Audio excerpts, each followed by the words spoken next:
সমস্ত দর্শক বন্ধুদের জানাই নমস্কার। আজকে বিশেষ আলোচনা করব মকর রাশিকে নিয়ে। জানুয়ারি মাসের 21 তারিখে মঙ্গল রাশি পরিবর্তন করছে। কর্কট রাশি থেকে বক্রী অবস্থায় ফিরে আসবে মিথুন রাশিতে। তো মিথুন রাশিতে অবস্থানগত মঙ্গল কি প্রভাব দিবে এই মকর রাশির উপর, এই বিষয়ে আজকে বিশেষ আলোচনা করব। তবে আলোচনাটি এগিয়ে নিয়ে যাওয়ার পূর্বে সমস্ত দর্শক বন্ধুরা যারা বহুদিন ধরে আমাদের অনুষ্ঠান দেখছেন, হয়তো এখনও পর্যন্ত কৌতূহলবশত আমাদের এই অ্যাস্ট্রো এস এম বাংলা চ্যানেলকে সাবস্ক্রাইব করতে ভুলে গেছেন, তাদের কাছে বিশেষ অনুরোধ করব চ্যানেলটি সাবস্ক্রাইব করার জন্য। আর যদি আজকের অনুষ্ঠানটি ভালো লাগে তাহলে লাইক, শেয়ার, কমেন্ট অবশ্যই করবেন। তবে আমি আমার দর্শক বন্ধুদের কোনো রকম বিভ্রান্তের মধ্যে রাখতে চাই না।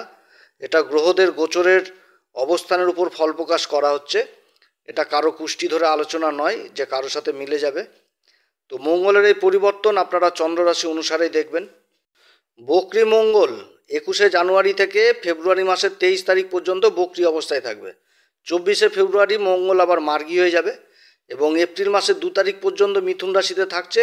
আর 3 তারিখেই মঙ্গল চলে আসবে আবার কর্কট রাশিতে নিচ অবস্থায় এবং এখানটাতে জুন মাসের 5 তারিখ পর্যন্ত অবস্থান করবে, তারপরে আবার রাশি পরিবর্তন করবে। এবারের এই মঙ্গলের পরিবর্তনটা খুব পৃথকভাবে হচ্ছে, বহুদিন ধরে চলছে। তো মঙ্গলকে বলা হয় গ্রহদের সেনাপতি। মঙ্গল যখন কেন্দ্রে নিজের রাশিতে অবস্থান করে তখন রুচক নামক পঞ্চ মহাপুরুষ রাজযোগ তৈরি করে। এটা একটি শক্তিশালী রাজযোগ। মঙ্গল হচ্ছে সাহসের কারক। একটুতে রেগে যাওয়া, চটে যাওয়া, মনের মধ্যে ক্রোধ নিয়ে চলে আসা, একটুতে অধৈর্য হয়ে যাওয়া, বাকবিতণ্ডায় জড়িত হয়ে যাওয়া, এসব কিন্তু মঙ্গলের থেকেই হয়। যাদের জন্মকুষ্ঠিতে মঙ্গল খুব ভালো অবস্থায় থাকে তারা খুব সাহসী হয়, পরাক্রম ভাবটা প্রচণ্ড থাকে। ভালো ডাক্তার, ইঞ্জিনিয়ার, সার্জেন্ট, সেনাবাহিনীর প্রধান, প্রশাসনের বড় আধিকারিক, উচ্চপদস্থ অফিসার, তাদের জন্মচকে কিন্তু মঙ্গলের অবস্থান খুব ভালো জায়গায় থাকে। কারণ এই সমস্ত কাজ করতে গেলে সাহসের প্রয়োজন হয়। আর যদি মঙ্গল জন্মকুষ্ঠিতে খারাপ অবস্থায় থাকে তাহলে নিজের প্রতি আত্মবিশ্বাস হারিয়ে ফেলে, সহজে হার মেনে যায়। আর মঙ্গল হচ্ছে কি রক্তের কারক, তো রক্তজনিত আবার সমস্যা কিন্তু হয়। কর্কট রাশিতে মঙ্গল নীচ অবস্থায় ছিল, তারপরে আবার বক্রী। এবার কর্কট রাশি থেকে বেরিয়ে এসে মিথুন রাশিতে অবস্থান করবে। তো নীচ অবস্থাটা কিন্তু ত্যাগ হলো, কিন্তু বক্রী অবস্থাটা যায়নি। এটা কিন্তু ফেব্রুয়ারি মাসের 23 তারিখেই যাবে। তো গ্রহ যখন বক্রী হয় তখন তার চেষ্টা বলে বৃদ্ধি পায়। আর মঙ্গল হচ্ছে কি একটা ক্রূর গ্রহ, তারপর আবার পাপী গ্রহ।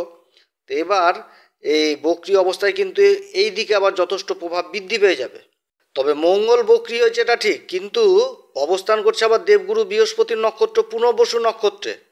পুনর্বসু নক্ষত্র সম্পর্কে এর আগের বহু আলোচনাতে তুলে ধরেছি যে আমাদের জ্যোতিষশাস্ত্র মতে পুনর্বসু নক্ষত্র হচ্ছে ধনুষ্বাণ, যার চিহ্ন। এখান থেকে কিন্তু একটা একাগ্রতার ব্যাপার উঠে আসছে। আর এটা শুভ নক্ষত্র, দেবগুরু বৃহস্পতির নক্ষত্র, আর মঙ্গল এই নক্ষত্রে অবস্থান করছে। তাহলে কি হচ্ছে যে সেনাপতির হাতে চলে আসলো ধনুষ্বাণ। তাহলে সেনাপতি যখনই একাগ্রতা নিয়ে কাজ করবে তখনই কিন্তু লক্ষ্যভেদ করতে পারবে। অর্থাৎ এই নক্ষত্রে মঙ্গল যথেষ্ট ভালো ফলই দিবে তখন যখন একাগ্রতা নিয়ে আসবে, এবং তখনই দেবগুরু বৃহস্পতির যে গুণগুলো, সেই গুণগুলো দ্বারা মঙ্গল প্রভাবিত হবে এবং রাশির উপর বিশেষ প্রভাব দিবে। এছাড়া দেবগুরু বৃহস্পতির সাথে আবার মঙ্গলের সম্পর্ক মিত্রতা, যার জন্য এই নক্ষত্রে ভালো ফল দেবে। তো এইখানটাতে সবথেকে ভালো জিনিসটা উঠে আসছে যে মঙ্গল নীচ এবং বক্রী ছিল তখন, যখন মানে ওই কর্কট রাশিতে ছিল, তো তখন কি হচ্ছিল যে রাহুর দৃষ্টি ছিল মঙ্গলের উপর। তারপর আবার শনির সাথে ষড়াষ্টক যোগ ছিল এবং শনির উপর দৃষ্টি ছিল। তো এবার তো মানে এই বক্রী অবস্থায় চলে আসলো, তো রাহু আর শনির সম্পর্কটা কিন্তু নষ্ট হলো। মিথুন রাশিতে মঙ্গল অবস্থান করছে। তো মিথুন রাশিটা কি দ্বিস্বাভাবিক রাশি, বুধের সাধারণ রাশি। বুধের কিন্তু মূল ত্রিকোণ রাশি হচ্ছে কন্যা রাশি, আর মিথুন রাশি হচ্ছে কিন্তু সাধারণ রাশি। যেরকম শনির হচ্ছে মূল ত্রিকোণ রাশি কুম্ভ রাশি, সাধারণ রাশি হচ্ছে মকর রাশি। আর এই সাধারণ রাশি মকর রাশিতেই মঙ্গল আবার উচ্চ হয়ে যায় 28 ডিগ্রি পর্যন্ত। তো মঙ্গল মকর রাশির ক্ষেত্রে সুখের ঘরের অধিপতি, তার সাথে আবার হচ্ছে লাভের ঘরের অধিপতি। এই মঙ্গলই যখন কেন্দ্রে আবার এই উচ্চ ঘর আর ওই নিজের মেষ রাশি যেটা সুখের ঘরে অবস্থান করবে তখন আবার রুচক নামক পঞ্চ মহাপুরুষ রাজযোগ তৈরি করে। তো যাই হোক, মঙ্গল যখন রাশি পরিবর্তন করবে তখন মকর রাশির ক্ষেত্রে গ্রহদের আবার এইরকমই অবস্থান থাকবে যে রাশির উপর সূর্য অবস্থান করছে, তার সাথে আবার বুধ 24 তারিখে রাশির উপর চলে আসছে এবং বুধ বুধাদিত্য যোগ তৈরি হচ্ছে।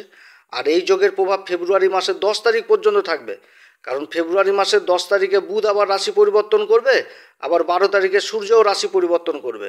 রাশির যেটা দ্বিতীয় ঘর কুম্ভ রাশি, এই ঘরে রাশির অধিপতি শনি অবস্থান করছে, তার মূল ত্রিকোণ রাশি, এবং এই ঘরে আবার শুক্র অবস্থান করছে। শুক্র আবার 28 তারিখে আবার রাশি পরিবর্তন করে মীন রাশিতে অবস্থান করবে, যেটা হচ্ছে যোগাযোগের ঘর, তৃতীয় ঘর।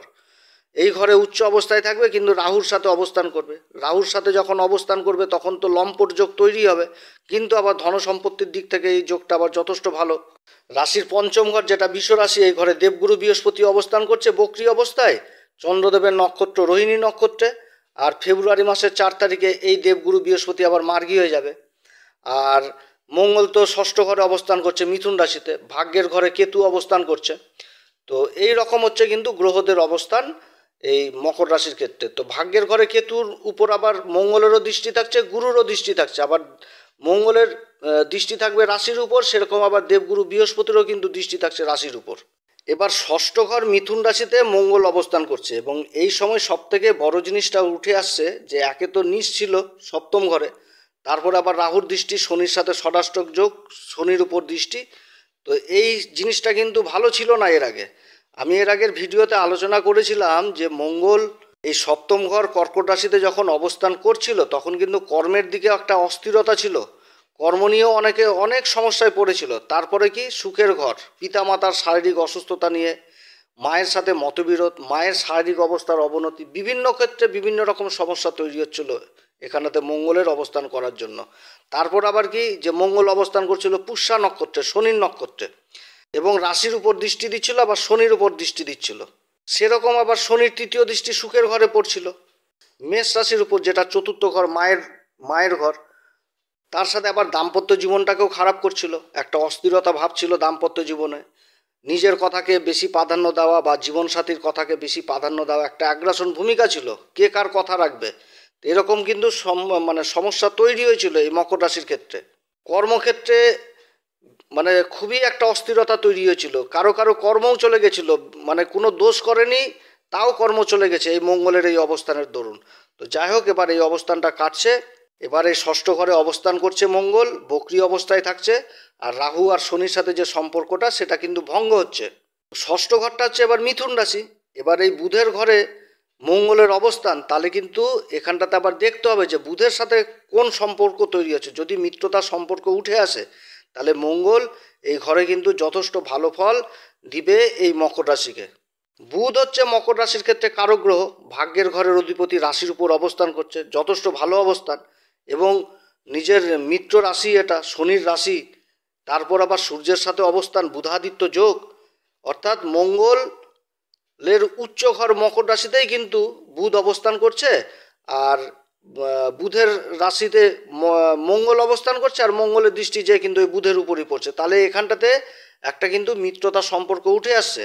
আর তাহলে কি হচ্ছে যে ষষ্ঠ ঘরেতে এমনি মঙ্গল কারক থাকে, এবার তার তাহলে প্রচণ্ড একটা ভালো ভূমিকা দেখতে পাবে আর কি এই মকর রাশি।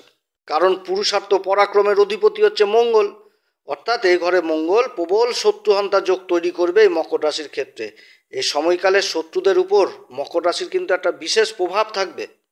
এই সময়কালে শত্রুদের একটা বাজে পরিস্থিতি তৈরি হবে মঙ্গলের এই পরিবর্তনে। মঙ্গল দ্বারা যে সময়টা তৈরি হচ্ছে মকর রাশির ক্ষেত্রে, এই সময়কালে শত্রুরা যথেষ্ট পিছনে থাকবে এবং নিজের কর্মের জালে আবদ্ধ হয়ে যাবে, তার সাথে নিজের করা কর্মের পাপের জ্বালায় জ্বলতে থাকবে।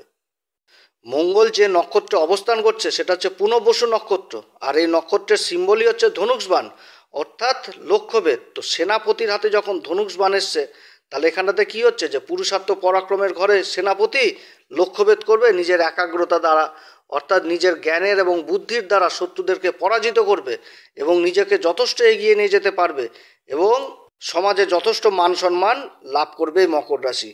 অর্থাৎ এই সময় মঙ্গলের এই অবস্থানের জন্য মকর রাশি যথেষ্ট একটা ভালো সুবিধা পেতে যাচ্ছে। দেবগুরু বৃহস্পতি পঞ্চম ঘরে অবস্থান করছে, আর দেবগুরু বৃহস্পতির নক্ষত্র পূর্বা ভাদ্রপদে শনির অবস্থান যেরকম ভালো রেজাল্ট দিবে, সেরকম আবার পুনর্বসু নক্ষত্রে মঙ্গলের যে অবস্থান, এটাও কিন্তু যথেষ্ট ভালো রেজাল্ট দিবে এই মকর রাশিকে, যেটা কল্পনার বাইরে হবে।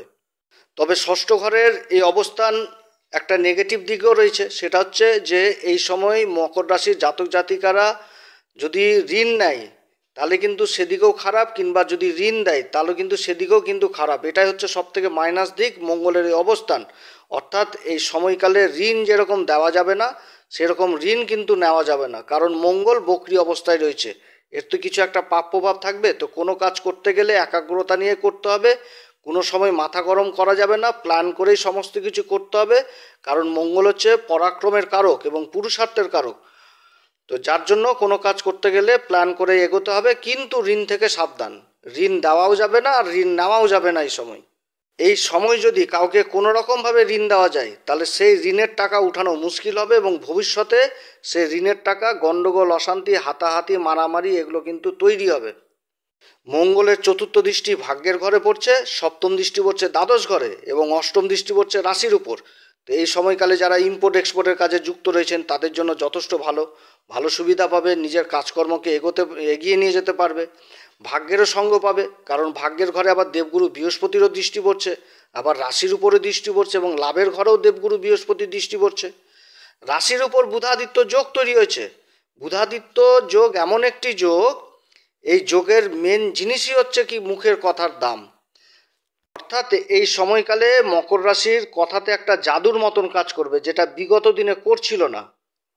বিগত দিনে মকর রাশির কথাকে কেউ পাত্তাই দিচ্ছিল না, কিন্তু এমন এখন পরিস্থিতি তৈরি হচ্ছে আস্তে আস্তে সময়ের তালে তালে, যে মকর রাশির কথার মানে যথেষ্ট দাম দিবে বিগত দিনে যারা দিচ্ছিল না। বুধাদিত্য যোগ, এই যোগের সব থেকে বড় বৈশিষ্ট্য হচ্ছে কাউকে যদি কোনো রকম কথা দেওয়া যায় সেই কথার কিন্তু খিলাফ হয় না, সেই রকম কথার ভিত্তিতে না হওয়া কাজ সম্ভব হবে। কারণ বুধ হচ্ছে কি বাণীর কারক, আর সূর্য হচ্ছে কি রাজা। তো রাজা যদি কাউকে কথা দেয় তো সেই কথার তো খিলাফ হয় না, আর রাজাকে যদি কেউ কথা দেয় সেই কথারও খিলাফ হয় না।